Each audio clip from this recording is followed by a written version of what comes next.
جب Donald Trump نے کہا کہ ہم پل اڑا دیں گے، ہم یہ کر دیں گے، ہم تہذیب مٹا دیں گے، تو ایران کی پوپ چین بنا دی اس نے۔ ہر پل کے اوپر جا کر بچے، عورتیں، خواتین، مرد سب کھڑے ہو گئے اور انہوں نے کہا کہ مارو، ہم قربانی دینے کے لیے تیار ہیں۔ پاکستان میں یہ ماحول ہو سکتا ہے؟ اس لیے نہیں ہو سکتا کہ پاکستان میں وہ لیڈرشپ نہیں ہے جو عوام کو اپیل کرے اور عوام اس طرح نکل کر کھڑے ہو جائیں۔ اعتبار نہیں ہے، اعتماد نہیں ہے۔ لوگ دیکھتے ہیں کہ ہم قربانی دیتے ہیں، وہ قربانی نہیں دیتے۔ ان کے بینکوں کے قرضے بھی معاف ہو جاتے ہیں، اربوں روپے کے قرضے معاف ہو جاتے ہیں۔ آئی ٹی پیز کیا ہے؟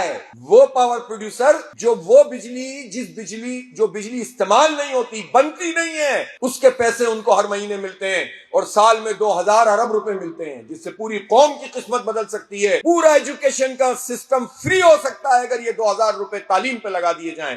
آئی ٹی کا جو کام اس وقت جماعت اسلامی بنو قابل کے ذریعے کر رہی ہے، 1000 گنا زیادہ کام ہو سکتا ہے اگر چند ہاتھوں میں یہ دولت نہ جائے اور یہ ناجائز قسم کے معاہدے ختم ہو جائیں۔ یہ جگہ جگہ یہ سارے کام انہوں نے کیے ہوئے ہیں، تو اس لیے اس نظام کو تبدیل کرنا ہے انشاءاللہ۔